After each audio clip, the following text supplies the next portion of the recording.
पूरी आज चिड़िया और उसका पति दोनों झरने पर गए थे। कल हम भी इकट्ठे झरने पर जाएंगे। मेरे पास समय नहीं है। मैंने कल जग्गू की चोंच साफ करनी है, इसलिए कल मैं जग्गू को साथ लेकर नदी पर जाऊंगी। मैं जब भी तुम्हें कहीं जाने का कहता हूँ, हर बार तुम्हारा कोई ना कोई बहाना होता है। ऐसे बातें करते करते वो दोनों सो जाते हैं। मैं एक टांग पर खड़ा होकर दिखाऊं? हाँ, दिखाओ, तुम कैसे लगते हो? ऐसे ऐसे मैं ऐसे भी कर सकता हूँ, और मैं उल्टी कलाबाजी भी लगा सकता हूँ। देखो देखो, मैं सब कर सकता हूँ। अब बस करो, हंस हंस कर मेरे पेट में दर्द होने लगा है। अच्छा बताओ, क्या तुम पीछे को उड़ सकते हो? ये तो मेरे दाएं पंख का काम है। लो फिर देखो, ये गया। यूं यूं उड़ते हैं पीछे। देखो देखो। और फिर जैसे ही उल्टा उड़ते हुए कालू कौवा एक पेड़ से टकराता है, उसकी आंख खुल जाती है और उसकी नजर पास सोई हुई अपनी पत्नी घोरी कौवी पर जाती है, जो खराटे ले रही थी। कितना सुंदर सपना था। अगर मैं पीछे को ना उड़ता तो अभी थोड़ी देर और सुंदर सपना देखता रहता। सुबह हो जाती है। कालू कौवा सारी रात सपने देखता रहा था। वो अभी तक सोया हुआ था और गोरी कौवी उठ जाती है। उठो उठो कालू, कैसे चोंच खोलकर सोए हुए हो? मुंह में मच्छर चला जाएगा। अपनी चोंच बंद करो और उठो। क्या मुसीबत है, तुम मुझे सोने भी नहीं देती हो। मैं जग्गू को साथ लेकर नदी पर जा रही हूँ और तुम जाओ मेरे और जग्गू के लिए भोजन ले आओ। नदी पर इकट्ठे जाते हैं, मैं भी तुम्हारे साथ जाता हूँ। नखट्टू, काम करने से तो तुम्हारी जान जाती है। जाओ और मेरे लिए भोजन लेकर आओ। जो कहा है वो करो। कभी खुद भी भोजन लेने चली जाया करो। बहुत लाड प्यार से पाला है मेरी माँ ने मुझे। मैंने कभी ये काम नहीं किए। ऐसा कहते हुए गोरी कौवी वहाँ से चली जाती है और कालू कौवा भी भोजन की खोज को चला जाता है। थोड़ी दूर जाकर कालू कौवा एक पेड़ की डाल पर बैठ जाता है। लूसी कबूतरी और उसका पति फूलों के पास बैठे मीठी मीठी बातें कर रहे थे। कितना प्यार है दोनों पति पत्नी में। गोरी ने तो कभी मेरे साथ ऐसे बात नहीं की। वो सपना देखना कितना अच्छा लग रहा था, और वो कवि कैसे हंस हंस कर बातें कर रही थी। ऐसा सोचते हुए कालू कौवा वहाँ से उड़ता है और एक पेड़ के नीचे जाकर लेट जाता है और सो जाता है। मुझे छोड़कर चले गए थे तुम। मैं नहीं बात करती तुमसे। तुमने ही तो मुझे उल्टा उड़ने का कहा था। वैसे तुम बहुत सुंदर लग रहे हो। ये लो, मैं मीठा फल लाई हूँ। चलो दोनों मिलकर खाते हैं। आप बहुत अच्छी हो, मगर मेरी पत्नी मुझसे ऐसे बातें क्यों नहीं करती? वो मेरे पास क्यों नहीं बैठती? ये मैं तो नहीं जानती। ये बात आप अपनी पत्नी से ही पूछें। अरे, आपकी चोंच कितनी गंदी है। लाओ मैं साफ कर दूं। फिर पिंकी अपने पंख से कालू की चोंच साफ करती है। उड़ते उड़ते चिड़िया भी वहाँ आ जाती है। छोड़ो छोड़ो, मेरी मेरी चोंच छोड़ो। मुझे गुदगुदी हो रही है। ये कालू को क्या हो गया है? दिन में ही सपने देख रहा है। कालू, ओए कालू, उठो और घर जाओ। शाम हो गई है और तुम अभी तक सोए हुए हो। चिड़िया की आवाज सुनकर कालू जाग जाता है। क्या शाम हो गई है? मुझे पता ही नहीं चला कि कब दिन गुजर गया। सोने के लिए रात होती है, दिन नहीं। ऐसा कहते हुए चिड़िया वहाँ से चली जाती है और कालू भी वहाँ से उड़ता है। ये क्या, सूखे दाने? मैं तो नहीं खाऊंगी सूखे दाने, मुझे तो आज मीठा फल खाना था। मीठे फल का मौसम नहीं है, मैं कहाँ से लाता तुम्हारे लिए मीठा फल। जग्गू, ये दाने तुम खा लो, मैं तो कल मीठा फल ही खाऊंगी। गोरी, मेरी चोंच तो साफ कर दो, देखो कितनी गंदी हो गई है। मैं और तुम्हारी चोंच साफ करूं? सोचना भी ना। गोरी ऐसे कहती है, मगर कालू अपनी चोंच गोरी के पास करता है। दूर दूर हो जाओ, बहुत गंदी बू आ रही है मुझे तुम्हारी चोंच से। कालू अपनी पत्नी से बातें करना चाहता था। वो अपनी पत्नी से प्यार की बातें करता, मगर उसकी पत्नी कभी भी कालू से सीधे मुंह बात ना करती, हमेशा लड़ाई करती। इसलिए कालू अब सपनों की दुनिया में रहने लग गया था। उसे सपने देखना बहुत अच्छा लगता था।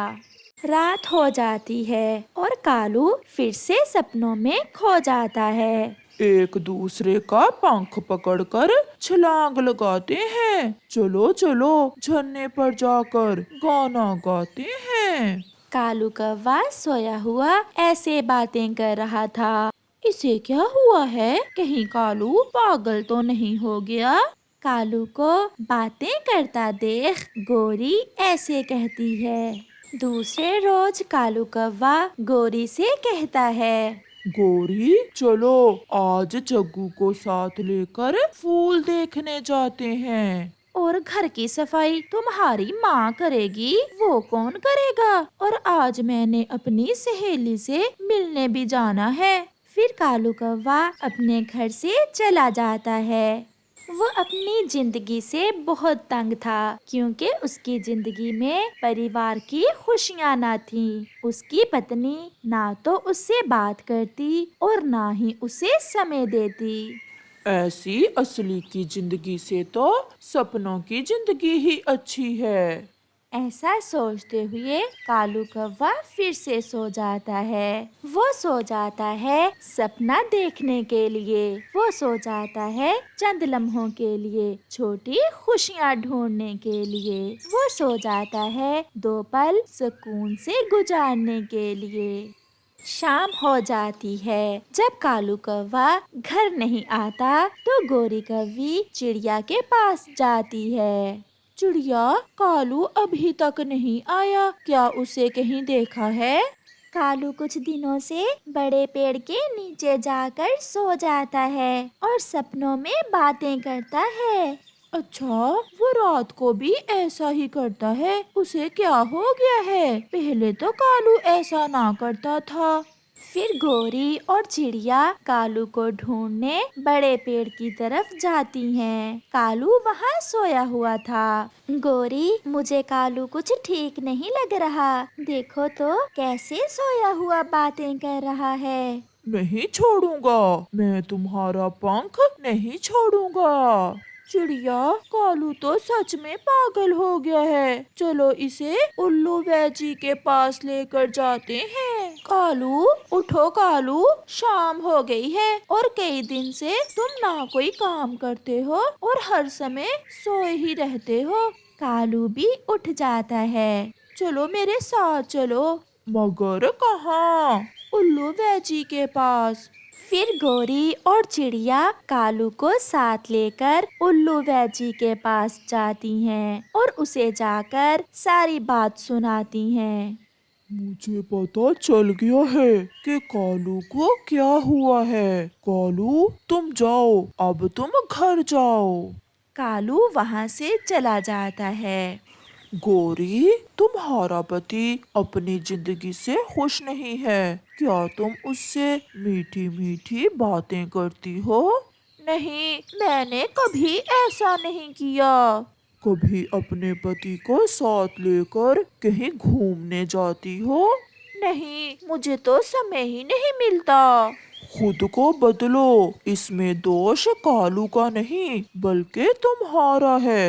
अगर तुमने खुद को नहीं बदला तो वो जो सपनों में देखता है वो सच में ढूंढने की कोशिश करेगा, वो दूसरी शादी कर लेगा। ये सुनकर गौरी को एहसास होता है कि सच में उसका व्यवहार अपने पति के साथ ठीक नहीं था।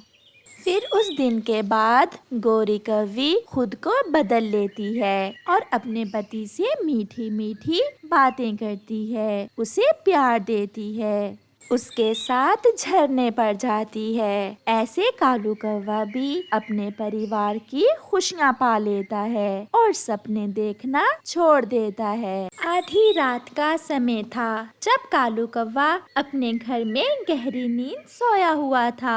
उसके घर के दरवाजे पर दस्तक होती है। कालू, कालू, जल्दी दरवाजा खोलो, जल्दी दरवाजा खोलो। अरे, ये तो मेरे मामा जी की आवाज है। फिर कालू कौवा बाहर आता है। मामा जी, आप और इस समय सब ठीक तो है ना? तो परे घर के अंदर जाकर सब बताता हूँ। फिर कालू कौवे का मामा घर के अंदर चला जाता है। इस बैग में पैसे हैं और वो भी ढेर सारे। इतने सारे पैसे मामा जी, इतने पैसे कहाँ से आए आपके पास? फिर कालू का मामा वो बैग खोलता है। मैंने अपने जंगल में पक्षी बैंक लूटा है और मैं वहाँ से बचकर भाग आया हूँ। बहुत बड़ा हाथ मारा है मैंने। मामा जी, किसी को पता तो नहीं चला कि आप मेरे पास आए हैं? नहीं, मैं इसीलिए यहाँ आ गया हूँ। कुछ दिन मैं यहाँ रहूँगा और फिर जब बात पुरानी हो जाएगी तो फिर मैं वापस अपने जंगल चला जाऊँगा। मामा जी, मुझे भी कुछ मिलेगा या फिर मुफ्त में ही खतरा मोल ले रहा हूँ मैं? अपने मामा से भी ज्यादा लालची हो तुम। इन पैसों में से आधे पैसे मैं तुम्हें दूंगा। अब ये बैग कहीं छुपा दो। मामा जी, अगर ये बैग घर में रखा तो किसी को पता भी चल सकता है। आप बैठे, मैं ये बैग पहाड़ों पर एक गुफा में छुपा आता हूँ। ध्यान से जाना, किसी को पता ना चल जाए। फिर कालू कौवा पैसों से भरा हुआ बैग लेकर पहाड़ों की तरफ चला जाता है।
रास्ते में जाते हुए वो सोच रहा था।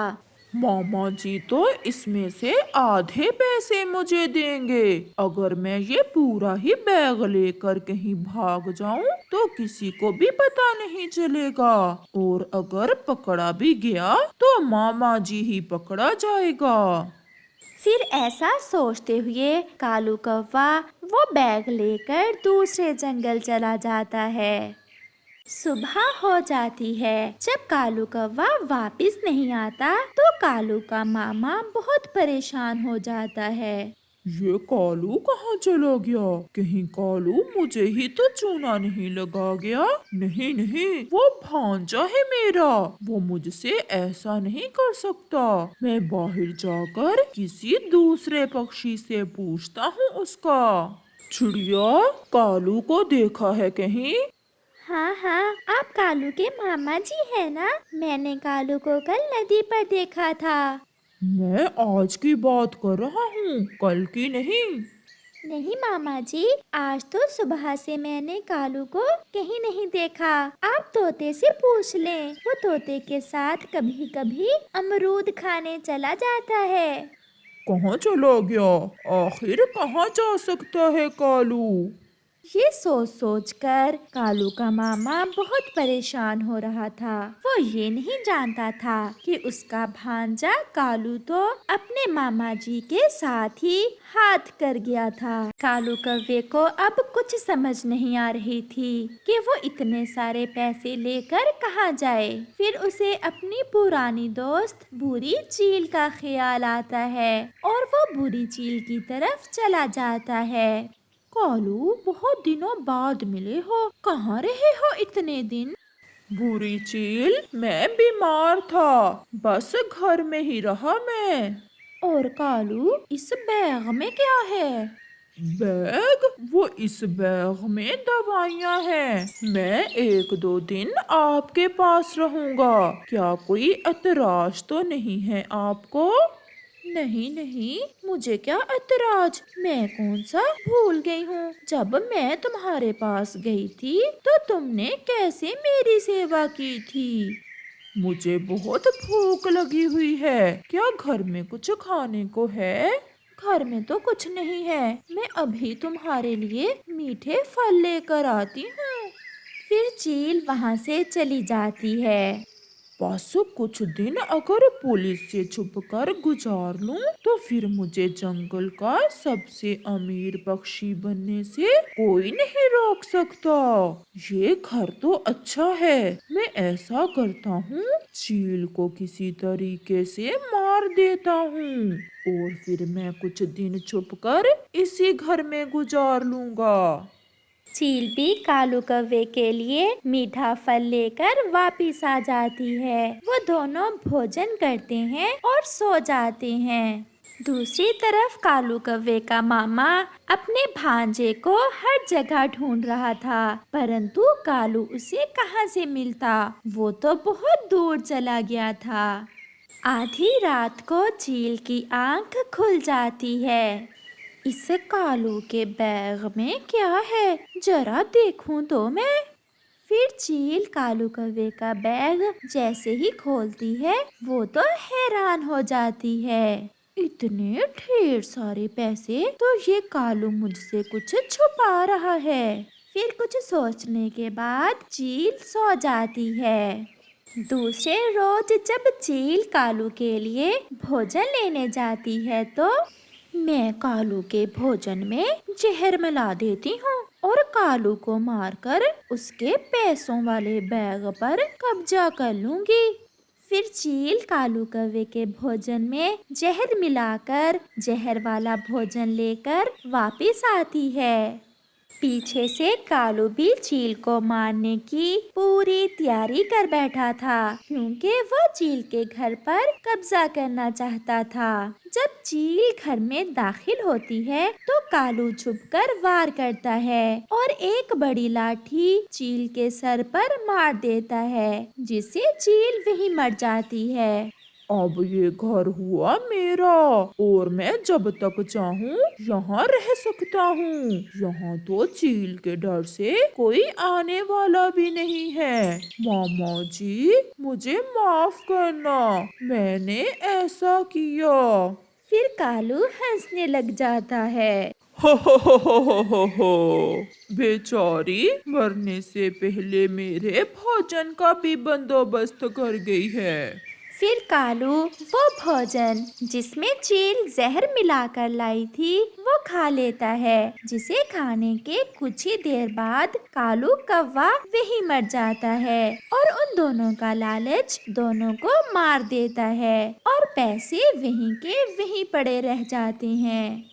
ऐसे ही कुछ दिन गुजर जाते हैं। चिड़िया अपने घर जा रही थी कि तेज बारिश शुरू हो जाती है। घर का दरवाजा खुला देख चिड़िया वहां आ जाती है। वहां कालू और चील दोनों मरे देखकर चिड़िया डर जाती है।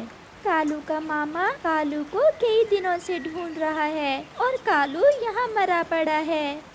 जब चिड़िया दूसरी तरफ देखती है तो वहाँ एक पैसों से भरा हुआ बैग भी पड़ा था। जरूर कोई तो बात है, मुझे पुलिस को बताना होगा। फिर जब बारिश रुकती है तो चिड़िया पुलिस के पास जाती है। ये बैग, इस बैग को तो हम कई दिनों से ढूंढ रहे हैं। कोई चोर कुछ दिन पहले पक्षी बैंक लूट कर ले गया था। ये वही पैसे हैं। ऐसे वो पुलिस वाला उन पैसों में से आधे पैसे चिड़िया को दे देता है, जिसे लेकर चिड़िया खुशी खुशी घर वापस चली जाती है। जिन्होंने चोरी की, जिन्होंने इतना लालच किया, उन्हें कुछ भी नहीं मिला, बल्कि वो जान से ही जाते रहे। और जिसने ईमानदारी से काम लिया उसे ढेर सारा इनाम मिल गया। प्यारे दोस्तों, इस कहानी से हमें सीख मिलती है कि कभी लालच ना करें, क्योंकि लालच का अंजाम बुरा ही होता है।